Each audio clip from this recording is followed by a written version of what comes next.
The day they lowered Randall's casket into the warm Arizona soil, my son put his hand on my shoulder and said, "Don't worry, Mom. I'll take care of everything now." And I believed him, not because he was always reliable, but because I was too tired to argue. I was 78 and had just buried the man I'd shared a life with for over 50 years. Randall wasn't perfect. He had a temper, forgot birthdays, and never fixed the broken step on the back porch. But he was mine.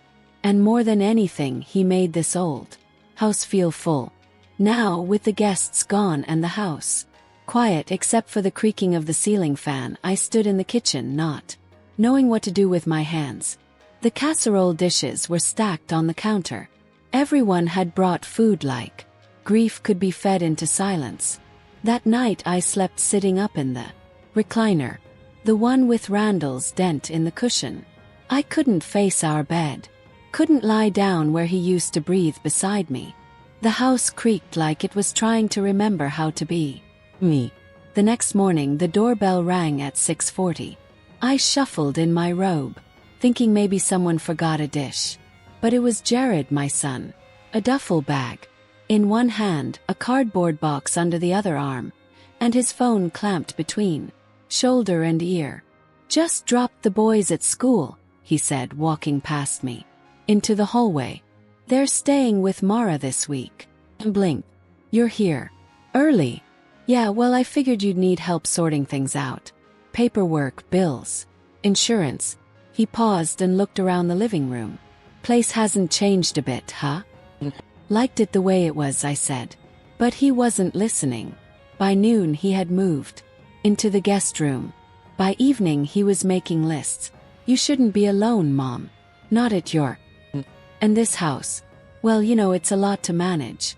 He said it kindly, like a man offering a rescue boat to someone floating in shallow water. And I nodded because saying no felt too hard. Too soon. We went through Randall's things the next day. Jared was fast with it. Decisive. "You don't need this, right?" he'd say, holding up a fishing rod, an old coat, the worn boots Randall wore every Sunday morning to get the paper. "I'd like to keep that," I said about the boots. He sighed but didn't argue. That was the last time he asked. By the end of the week, Randall's dresser was empty, and Jared had begun storing his own clothes in it. He brought over a second laptop, set it up in the dining room. His job let him work remotely. He said he liked the quiet. He said it often. "I like the quiet here, Mom. It's peaceful." It was peaceful because I moved silently from room to room, not wanting to disturb. Made us lunch, kept the laundry going. I let him pick the channel every night. Didn't feel like a sacrifice then, just the natural shifting of things. But the quiet began to feel tight around the edges. He started sleeping later, working less. When I asked if he wanted to go through the garage, he said, "I'll get to it, Mom. You don't have to remind me." And I hadn't, not once. He began talking about options, downsizing, equity. "This house could bring in good money, Mom. You don't need all this space." "I'm not selling the house," I said, not even looking up from my crossword. He laughed like I was being quaint. "We'll see." That night I sat on the back steps. The broken one creaked under me. I could still see Randall's cigarette burns on the railing, though we hadn't smoked in 20 years. I held his mug in my hands. It still smelled faintly of coffee and Old Spice. I wasn't ready to. Not yet. But a knot had started to form in my stomach. Small, hard, quiet. The next morning, Jared stood in the kitchen holding a box of cereal. "Where's the good coffee?" he asked. "I didn't buy any this week." He gave me a look, part amused, part irritated. "Well, add it to the list. I'll need my own shelf, by the way. Can't keep squeezing my stuff between soup cans." That was the first time he said my It wouldn't be the last. At church that Sunday, people asked how I was holding up. Smiled, nodded. My son's staying with me for a while, helping out. They all said how lucky I was. I didn't correct them. When I came Home, Jared was in Randall's chair, shoes kicked off, television blasting. He looked so comfortable, so planted. I walked past him into the kitchen, opened the pantry and saw his shelf already arranged, labeled, claimed. It's just a shelf, I told myself. But I didn't believe it.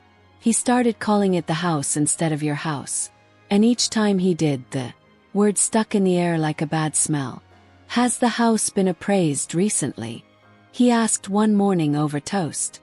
I looked up from the sink. Appraised? Yeah, just out of curiosity. You know, market trends, insurance, resale value.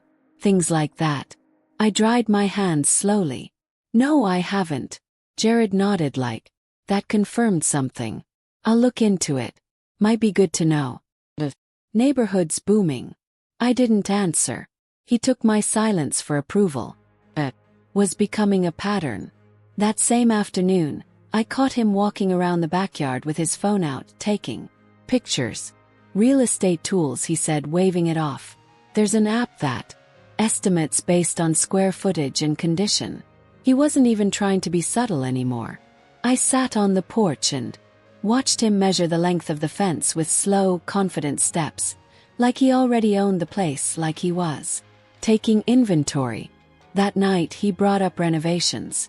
Open concept would really suit this place. Knock out that wall between the kitchen and living room. Maybe update the fixtures, I said. I like my walls where they are. He smiled. I know, but think about resale. Buyers love light and space. I'm not selling. He shrugged, but something in his face hardened. Just trying to help, Mom. It wasn't help. Not really. It was something else. Some slow rearranging of power. And I, like a fool, had led him through the door. The next week he started receiving mail here. Bank letters, subscription boxes, packages. His name on my address. I asked him gently about it. Oh, he said, it's just easier.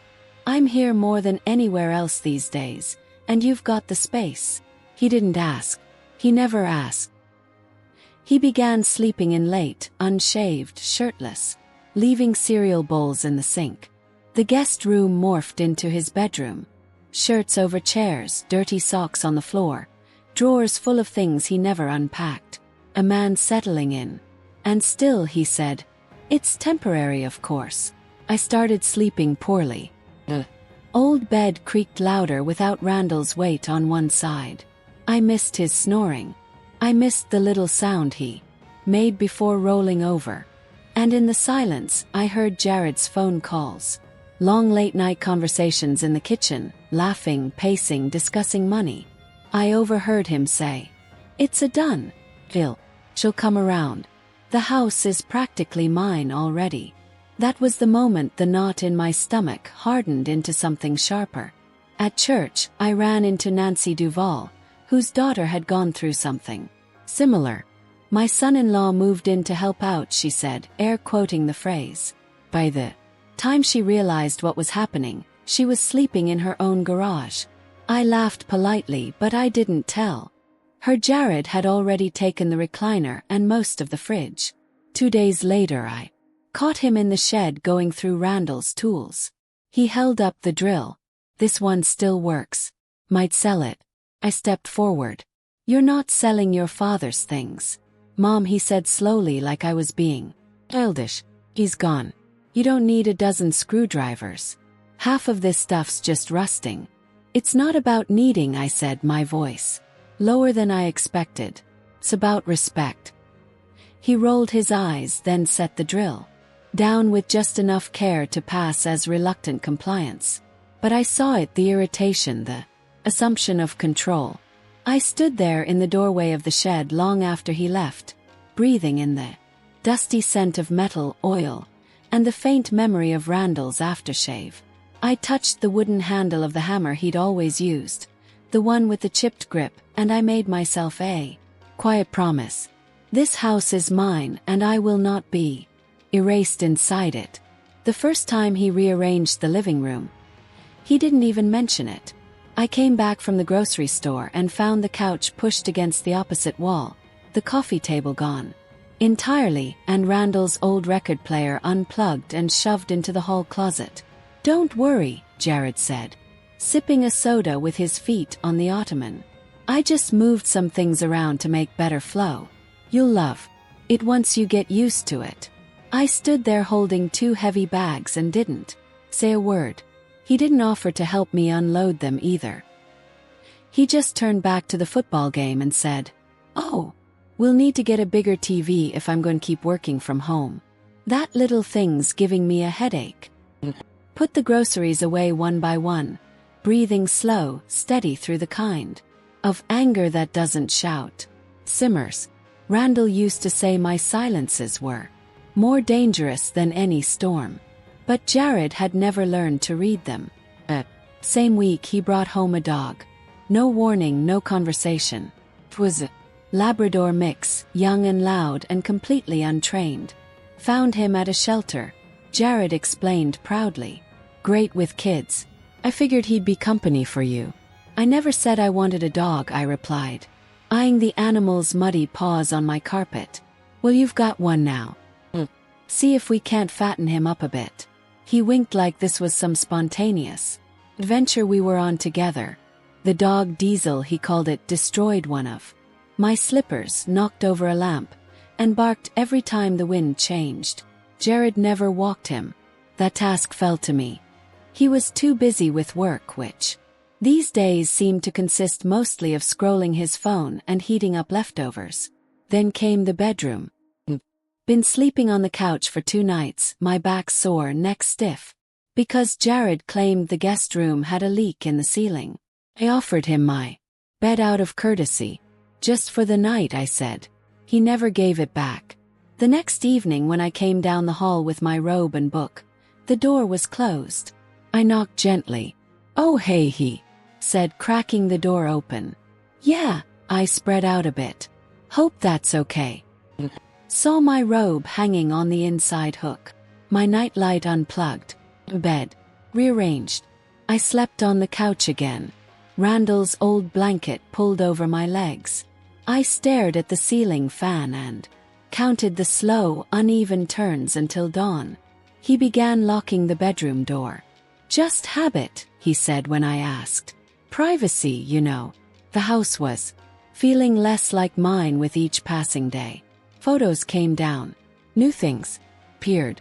His Bluetooth speaker, a poster from his college days, a weird metal sculpture he said was modern. Even the smells changed, my potpourri, overpowered by his aftershave, by the burnt plastic scent of his reheated meals. I said nothing. Not yet. Every evening, I sat on the back porch alone in Randall's chair. The broken steps still creaked, and I never let him fix it. It was the only part of this house that hadn't changed under Jared's hands. One afternoon I caught him showing the house to someone. A woman I didn't recognize. Blonde, sunglasses, clipboard in hand. This would be the kitchen, he was saying, his voice all salesman smooth. Bit outdated but solid bones. Great resale value. Stood frozen behind the screen door, invisible like a ghost in my own home. When he saw me, he smiled tightly. "Mom, I thought you were out. This is just a friend from the agency. She's helping me get a sense of the market." "What market?" I asked quietly. He looked at the woman. She looked away. "Nothing serious," he said. "Just exploring options, you know. Thinking ahead." He didn't say for who. At night, I locked myself in the bathroom and stared at my own face in the mirror. Randall's comb still sat on the shelf. My lipstick had dried out. My shoulders looked smaller than I remembered. I said aloud, just to myself, "He thinks it's his now." And I knew this wasn't about sharing anymore. It wasn't even about grief. It was about territory, ownership, inheritance claimed not with kindness but with occupation. And I wasn't going to let him take 1 inch more. He started calling me forgetful. Not in a cruel way. Well, Jared had always preferred his knives wrapped in smiles. "Didn't you already tell me that, Mom? You sure you didn't misplace it again?" "I'll handle it," Don't stress yourself. First I brushed it off. Grief does strange things to memory. The week after Randall died, I put a can opener in the freezer and my keys in the mailbox, but I wasn't confused, just tired. Still, Jared's tone changed. Little. Slower when he spoke to me, like I was hard of hearing. Exaggerated gestures. Dismissive pats on the arm. He spoke about me when I was in the room. Likes her routines. He told the mailman one morning as if I weren't standing 3 feet away. Keeps her calm. That same afternoon I found him rummaging through my filing cabinet. What are you doing? Yes. Just organizing some stuff for you.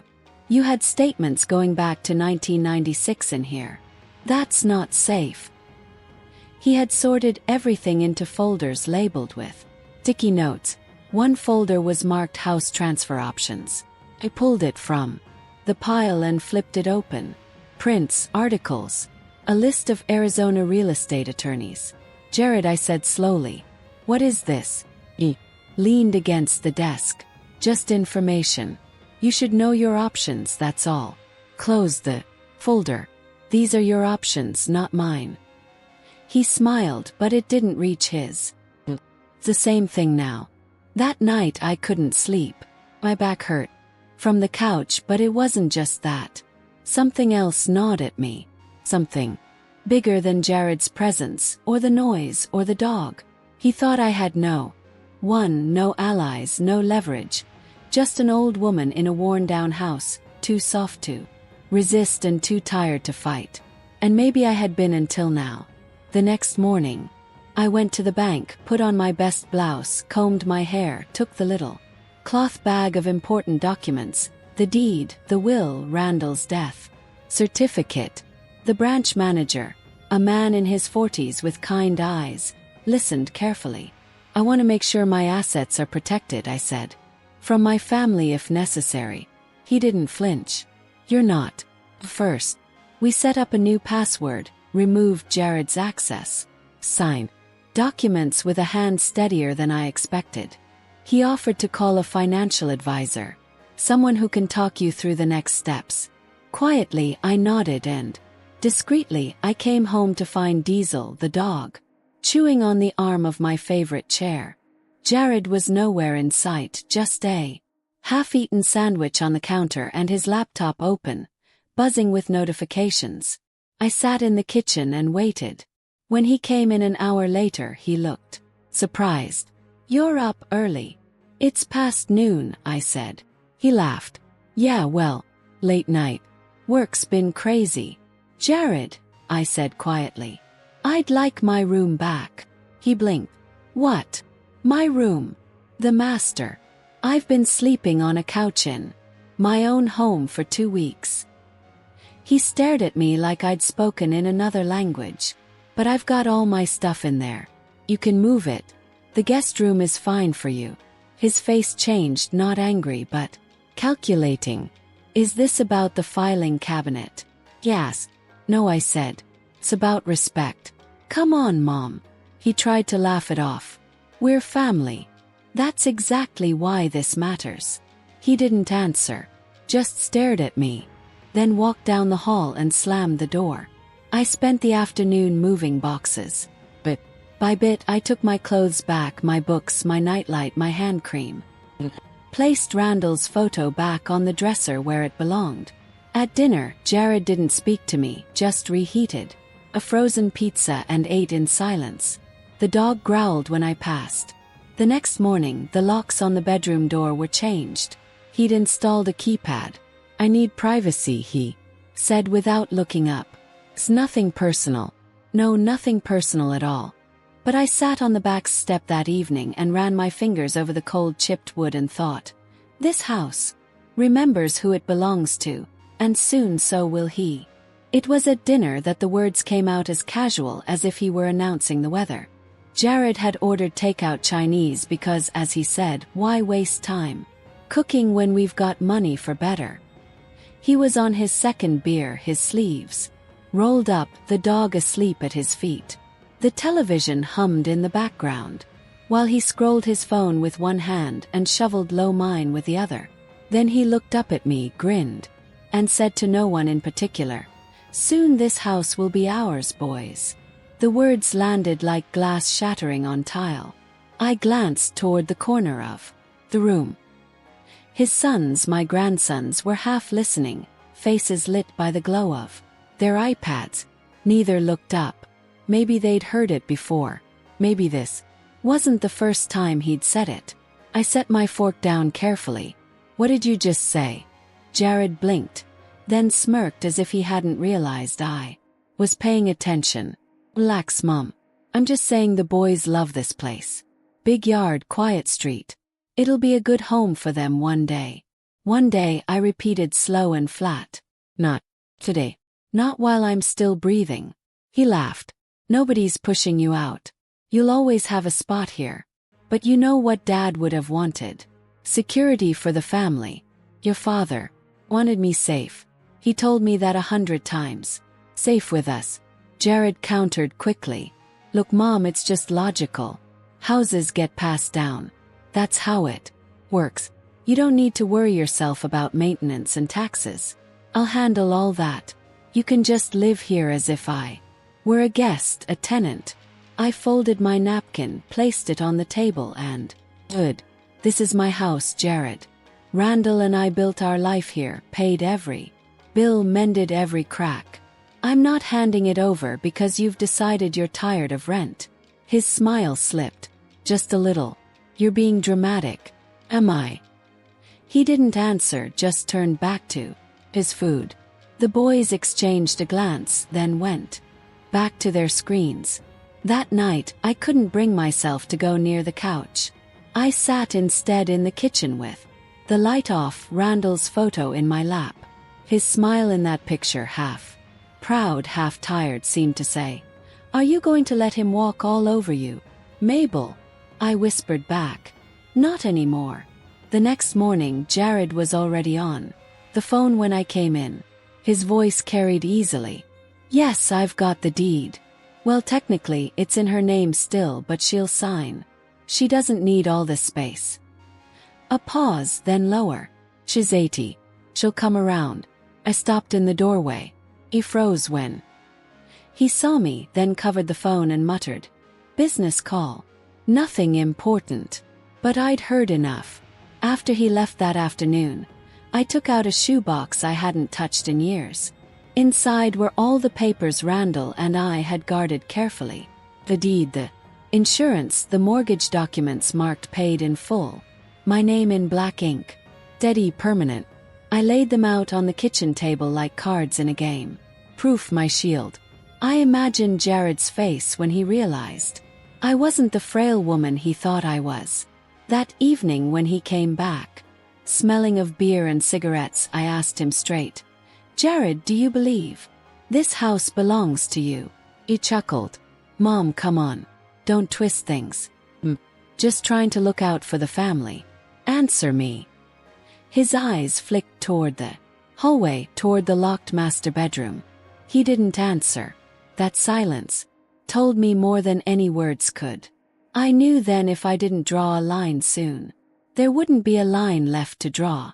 The next morning I dressed with more care than I had in weeks. A clean blouse, pressed slacks, the pearls Randall had given me on our 50th anniversary. I looked at myself in the mirror and thought, he needs to see me. Steady, not broken, not small. The law office was 2 blocks from the courthouse, tucked between a pawn shop and a bakery that smelled like heaven. The receptionist barely looked up when I walked in, but the attorney, Mr. Alvarez, his card said, stood and shook my hand warmly. He couldn't have been more than 45, but his eyes were kind. The kind that had seen other mothers and grandmothers sit where I was sitting. "What can I do for you today, Mrs. Dale?" I laid the deed on his desk, smoothing the paper flat. "I want clarity about his house.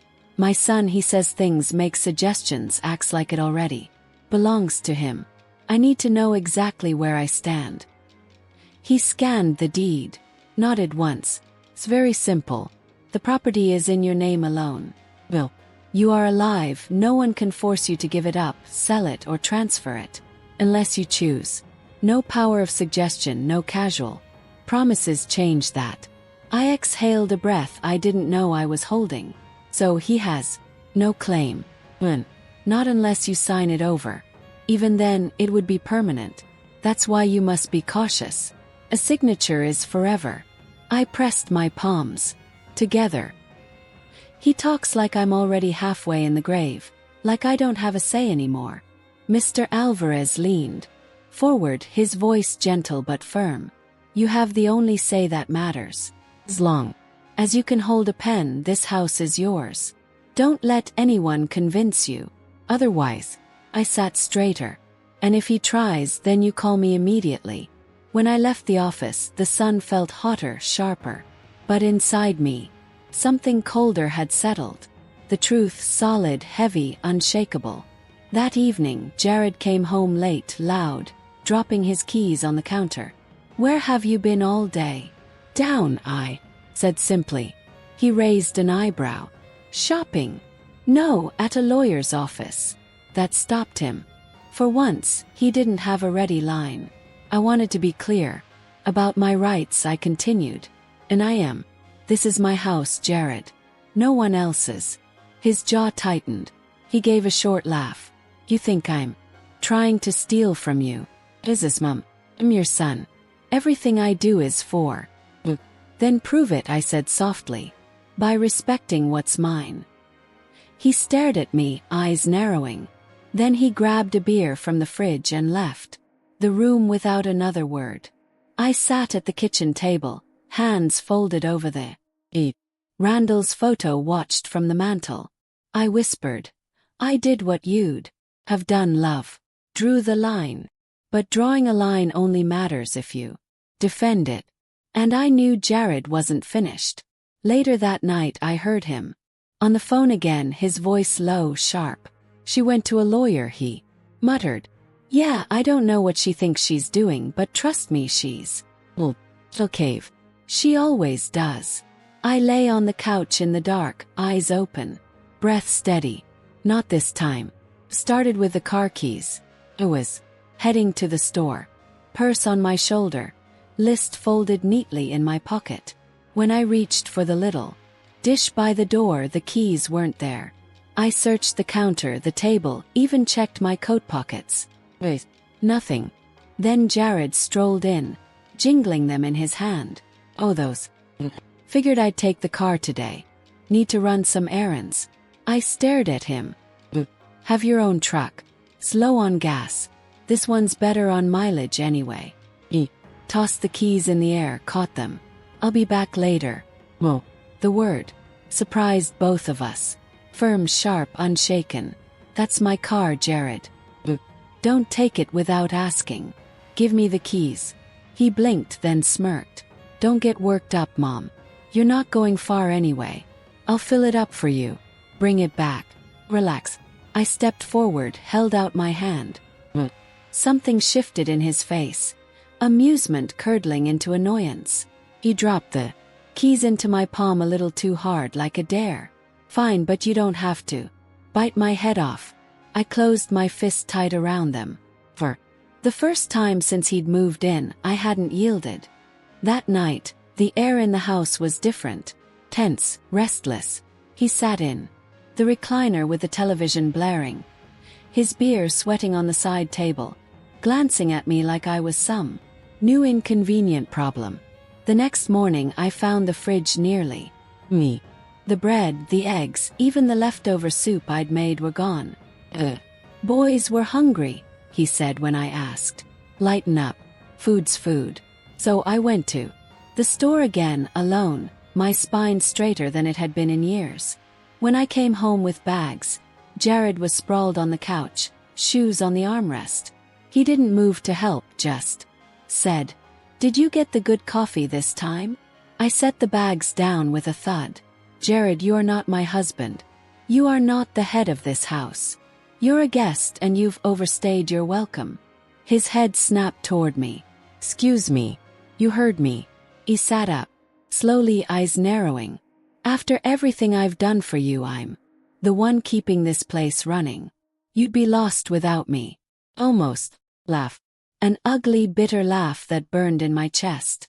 I've kept this house running for 50 years, Jared. Through Randall's sickness. Through your father's death. Through every bill and every storm. Don't you dare stand in my kitchen and tell me I'd be lost without you. His mouth opened, then closed. For once he had no words. I carried the groceries into the kitchen unshaken. Each can and carton set firmly in its place. My hands didn't tremble. My voice didn't waver. That night when I sat on the porch, the broken step under me, I realized something. I was done shrinking, done apologizing for existing. Jared slammed doors louder the next day. The dog barked more. The boys barely looked up from their screens when I greeted them. A silent punishment, his way of pressing me back into my corner. But I stayed upright. I made my tea, folded my laundry, kept the deed in the drawer by my bed. And every time I touched it, I reminded myself, this is mine, not his. The next time he raised his voice, I was ready. I started small. That's how women like me have always done it. Quiet corrections, one drawer at a time. The first thing I took back was my nightstand. Jared had stacked his chargers, receipts, and beer caps on it, like it was a junk table. I waited until he went out for the evening, then carried every last item into the guest room and left them in a neat pile on the bed. When I placed my reading lamp and glasses back where they belonged, the room felt a little less suffocating. Next came the dresser. Randall's photo went back on top in its rightful place. Beside the ceramic dish where I used to drop my earrings every night. I put my sweaters back in the drawers. I didn't ask permission. I didn't need it. By the end of the week, the walls began to look familiar again. I rehung the cross-stitch I'd made the year Randall and I married. I moved Jared's poster, some faded thing from his college days, into closet. He noticed, of course. "Why'd you move my stuff?" he asked one morning, his voice tight. "Because it's my room," I said simply. He stared at me for a long time, then muttered something under his breath, and left for the day. The silence that followed was sweeter than music. I claimed the kitchen next. My kitchen. Jared had started leaving empty bottles on the counter, greasy pizza boxes on the table like the room belonged to no one. I scrubbed every surface until it shined, put my dishes back in their cabinets, and set the table for one. That evening when he came home and saw it, he smirked, trying to make a point. "I don't need to try," I replied. For the first time he didn't laugh. The boys noticed too. One of them muttered, "Dad says it's our house now." He said it casually, like repeating a lesson. I crouched to look him in the eyes. "No, sweetheart. The house is mine. It always has been. And I'll decide what happens here." He didn't answer, just shrugged and went back to his game.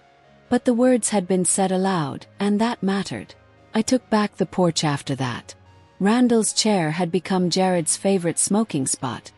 His cigarette butts piling up in an old tin can. One afternoon I carried the tin to the trash and set out a fresh cushion instead. When I sat there with my tea that evening, the air was lighter, almost like Randall was sitting beside me again. Jared came out, saw me, and frowned. "Thought you hated that chair." "I never hated it," I said. "It was always mine." He exhaled smoke and irritation, but he didn't try to sit down. That was the victory. Small, invisible to anyone else, but it kept my spine straight. The real battle came with the photos. One night, I found that Jared had taken down the family pictures from the hallway wall, the ones of Randall holding our first grandchild, of me and Jared on his high school graduation day, of our family reunions under the pecan tree. In their place hung a glossy print of a desert sunset. "Too cluttered," he explained when I confronted him. "Buyers prefer neutral." I didn't argue. I just waited until the house was empty the next morning. Then I rehung every photo, nail by nail, frame by frame, until the hallway told Our story again. When Jared came back, his face darkened. You're making this harder than it needs to be. I looked him square in the eye. No, Jared, you are. He stared at me a long time, jaw tight, then stormed into the bedroom and slammed the door. The sound rattled the picture frames, but they stayed on the wall. That night, I lay in bed for the first time in weeks. My bed, my quilt pulled over me. Randall's photo watching. From the dresser, Diesel barked at something outside. Jared cursed under his breath. The boys argued over their game, but for the first time since Randall's funeral, I slept in my own room under my own roof without apology. And I woke with a thought clear as morning light. Taking back a house isn't loud. It's quiet, steady. One nail, one drawer, one photograph at a time. It happened over something small, as these things always do. A glass left on the counter. I had just finished wiping the kitchen table when I noticed it. This half-empty beer ring of moisture spreading underneath. I carried it to the sink, rinsed it out, and set it upside down on the rack. Nothing dramatic, just cleaning up. Few minutes later, Jared walked in. He looked at the sink, then at me. Where's my drink? In the sink, I said. It was warm. I rinsed it. His voice. Sharpened. I wasn't done with it. You'd left it there for an hour, Jared. Thought you'd finished. He slammed the fridge door harder than necessary. Pulled out another can. You can't just decide things for me. You do this all the time, acting like you know best, like I'm some kid. I felt heat in my cheeks, but I kept my tone. I was cleaning, that's all. He cracked the can open, foam spilling over his hand. No, that's not all. You've been moving my things, changing the room, hanging up all your old crap again. You think I don't notice? It's my house, I said evenly. And that was when he snapped. He slammed the can down on the counter, liquid splashing onto the floor. House. Jesus. Mom, you're 78 years old. You can barely remember where you put your glasses half the time. Dad's gone and you're not thinking straight. Somebody has to take charge, and that somebody is me. My hands gripped the edge of the counter, but my voice stayed steady. Don't you dare use my age as a weapon. I'm not, he barked. His face was red now, eyes sharp and mean. I'm being realistic. You think you can keep this place up on your own? Can't. Full. You'll forget to pay the bills. He broke off, shaking his head. You'll burn the place down making tea, for Christ's sake. Something inside me went still, cold. Are you ashamed of me? Yes. Quietly, his mouth opened, then shut. For a second I saw the boy he used to be. The boy who once brought me a dandelion bouquet from the yard, beaming with pride. But the moment passed, replaced by something harder. I'm not ashamed, he muttered. I'm embarrassed. There's a difference. The words sliced clean through me. For years I had bent myself smaller, softer, quieter, trying to make space for his moods. But there it was, plain as day. My son didn't see me as his mother anymore, just as an obstacle. Straightened my back. You will not talk to me that way in my own kitchen. He laughed, harsh and joyless. What are you going to do? Throw me out? Change the I looked him dead in the eye. If I have to. He blinked, thrown off then. Off. You're bluffing. But I wasn't, and he saw it. The silence stretched, heavy as lead. Diesel whined from under the table. One of the boys peeked in from the hallway, eyes wide, then disappeared again. Finally Jared grabbed his beer, muttered something I didn't catch, and stormed out to the porch. The door slammed hard enough to rattle the window panes. I stood there a long time, the words still burning in my ears. I'm embarrassed. I thought of Randall, how he used to place his hand at the small of my back in crowded rooms. A quiet reminder. You belong here. And now my own son had said the opposite. That night, lying awake in my reclaimed bedroom, I made a decision. The days of silence, of swallowing every slight, were over. If Jared wanted to fight over This house, he was about to learn I was not too old to defend it. The next morning, I woke with a purpose I hadn't felt in years. My knees ached. My hands were stiff, but I pushed through the pain, dressed in my good shoes, and took the bus into town. The teller at the bank recognized me right away. "Mrs. Dale," she said kindly. "I don't see you often. I need to speak with a manager," I replied. My voice didn't tremble. They led me into a small office with frosted glass walls.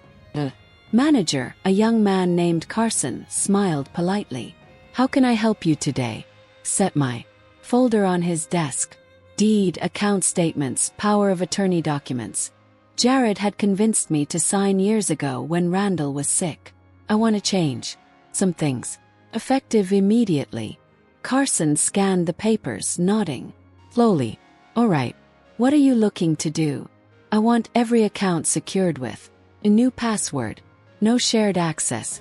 Cancel every automatic transfer linked to my son and revoke this power of attorney." He hesitated. "That's a significant change, Mrs. Dale. Are you sure?" My voice was sharp enough to surprise even me. "I've been too generous, too trusting. That ends today." He studied me a moment, then nodded. "All right, we'll need some signatures and ID, but it can be done." Pulled out my driver's license, the photo of me a decade younger, but with the same set to the jaw. Signed each paper carefully, deliberate strokes of ink. With every page I felt lighter.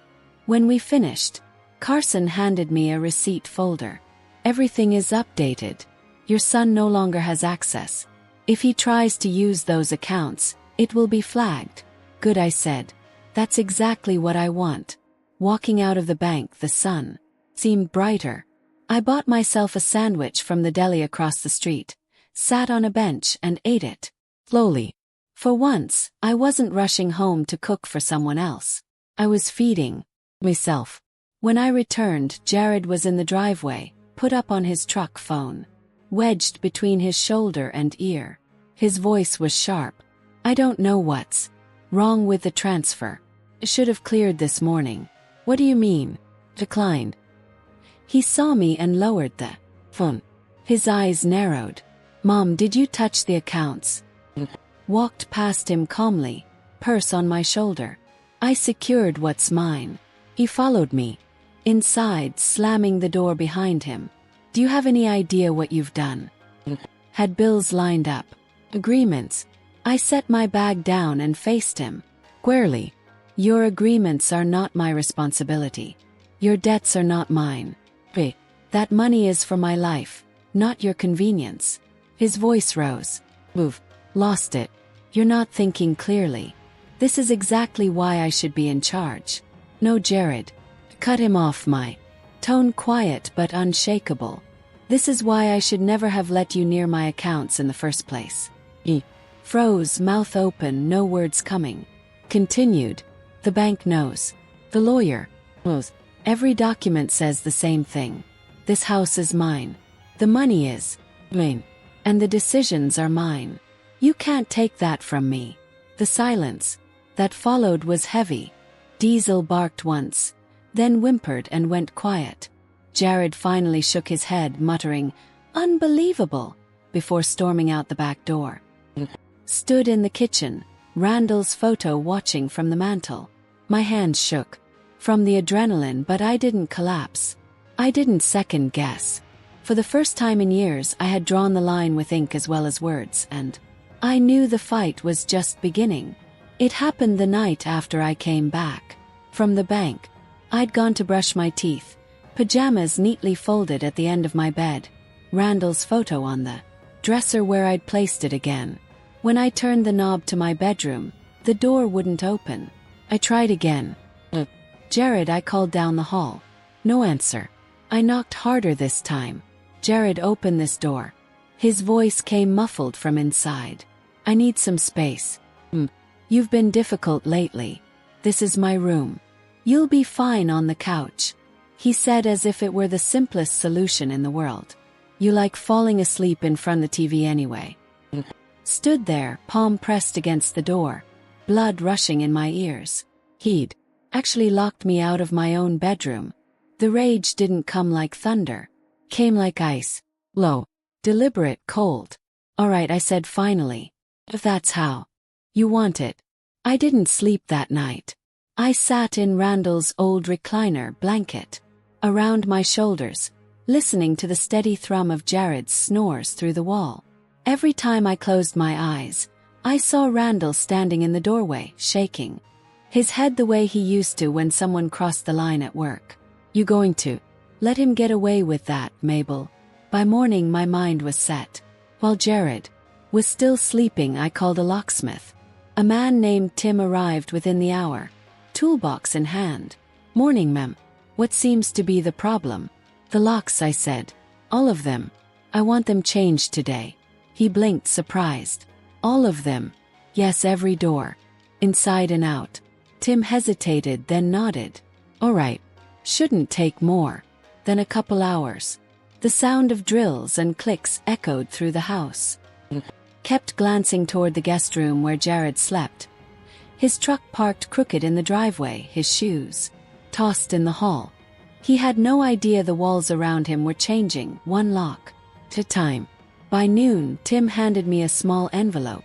Inside were 3 shiny new keys. Front door, back door, bedroom, and shed. All wrecked. Anyone without these is out of luck. I took the envelope in both hands like it was a holy thing. Thank you. He gave me a searching look. You sure you're all right, ma'am? This seems big. I've never been more sure, I said. When Jared finally stirred that afternoon, he wandered into the kitchen in yesterday's shirt, hair messy. He noticed the toolbox by the door. What's all this repairs? I said calmly, setting a cup of tea on the table. Things that should have been done years ago. He didn't ask further. He was too busy complaining about his phone bill. But that night, when he stumbled in late, smelling of beer, he discovered the truth. I heard it from the couch, the rattle of the knob, the fumbling, the muttered curse. He tried again, harder this time. His voice carried through the hall. What the hell? Why doesn't my key work? Rose slowly, walked to the door, and stood on the other side of the wood that had once kept me out. Because it isn't your house, I said evenly. And those aren't your doors anymore. He pounded the frame with his fist. Open this right now. No, you can't do this to me. Live here. No, Jared, I said softly, firmly, like closing a book. Stayed here. That's different. For a long moment there was only his ragged breathing, the dog whining at his feet, the sound of him realizing the line had finally been drawn in steel, and when he stormed out to his truck and slammed the door, I stood in the silence he left behind. My knees trembled, my hands shook, but I felt taller than I had in years. I went back to my bed, and slipped under the quilt. For the first time since Randall's funeral, I slept without fear that someone could shove me aside in my own house. The locks clicked quietly in my dreams, each turn of the key a promise. Never again. The pounding started before sunrise. I woke to the thud of fists on the front door. Diesel barking furiously. Jared's voice rising in anger. Mom, open this door right now. What did you do? I slipped into my robe, tied it tight, and walked to the hallway. Through the window beside the door I saw him. Wild, shirt wrinkled, eyes bloodshot from a night in the truck. His breath smoked in the cool morning air as he pounded again harder. Change the Are you insane? This is my house too. I opened the curtain just enough so he could see me. His face lit up with a grim sort of triumph, like he'd caught me in the act of betrayal. Give me the new keys, he demanded, pressing his palm flat to the glass. Now. I unlocked the screen window just enough to speak, but I didn't touch the deadbolt. My voice was calm, steady, almost quiet. Well, he blinked, thrown off by the word. What do you mean, no? Mean this is my home. Randall and I built this life together. Paid for. Every nail, every bill. The deed is in my name. And I will not be shut out of my own bedroom or my own house ever again. His jaw worked like he was chewing gravel. You can't do this to me. Where am I supposed to go? You're a grown man, Jared. You have a job, a truck too. And you'll figure it out. He slammed his fist against the frame so hard the glass rattled. You're throwing me into the street like some criminal after everything I've done for you. I raised my chin. What exactly have you done for me? He froze, lips parting, no words coming. I went on. You've eaten my food, slept in my bed, called this house yours, while I slept on a couch, locked me out of my own room, and now you pound on my door like I owe you entry. You're my mother, he shouted, voice cracking with rage. Yes, I said quietly. And that used to mean something. But respect runs both ways, and you showed me none. Diesel barked louder, confused by the shouting. The boys sat in the truck behind him, wide-eyed, watching. Caught a glimpse of their faces, frightened, uncertain, and my heart twisted. But I didn't back down. Go home, Jared, I said.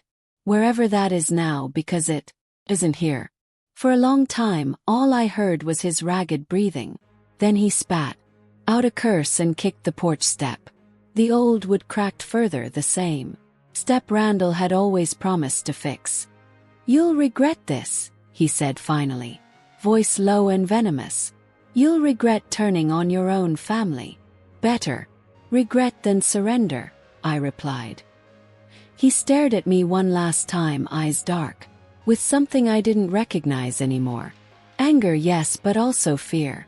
Then he stormed back to his truck, yanked the door open, and slid behind the wheel. The engine roared, gravel spitting under the tires, and in a blink, he was gone down the street. The silence afterward was immense. I leaned my forehead against the cool glass, my body trembling, my breath uneven. I expected tears, but none came. Instead, I felt something else. House. Exhaling. After years of being held hostage, I walked through each room, slowly, touching the walls, the furniture, the photographs I'd rehung. The locks gleamed new and solid. The house felt like mine again, not just in name but in truth. When I reached the back porch, the morning sun was spilling gold across the yard. The cracked step groaned under my weight, same as it always had, but it was my creak, my phone. For the first time in years, I whispered aloud, "Home." And the house seemed to answer back in its own quiet way. He didn't stay gone for long.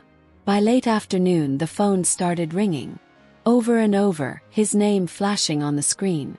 I let it buzz until the voicemail picked up.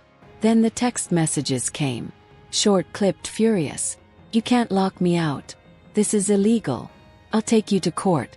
Wait until the lawyer hears about this." I read them one by one, then set the phone face down on table. The kettle whistled. I poured myself tea. Steady hands, calm breath. At dusk, the sound of his truck came rumbling back into the driveway.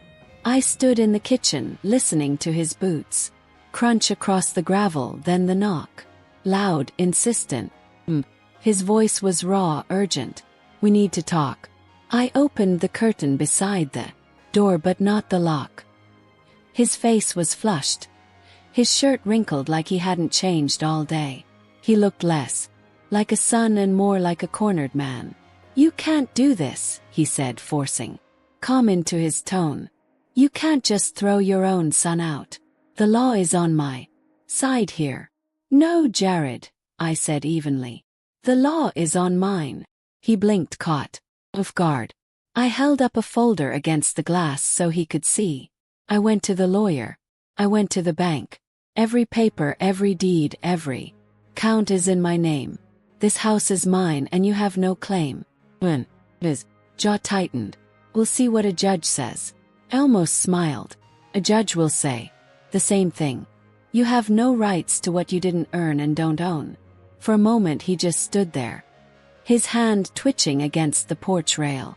Then he tried another tactic, his voice dropping into something almost pleading. "After all I've done, after I moved in to help you, After I made sure you weren't alone, this is how you treat me. Like trash on the curb. I felt a bitter laugh rise, but I swallowed it down. Help me. You locked me out of my own room. Ate my food, drained my accounts, and called this house yours while I was still alive to hear it. That isn't help, Jared. That's taking.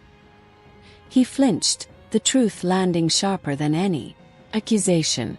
You're ungrateful, he spat finally. Everything I did, and you can't even say thank you. I don't thank thieves, I said, quietly. His eyes widened. A flash of hurt or maybe rage crossing his face.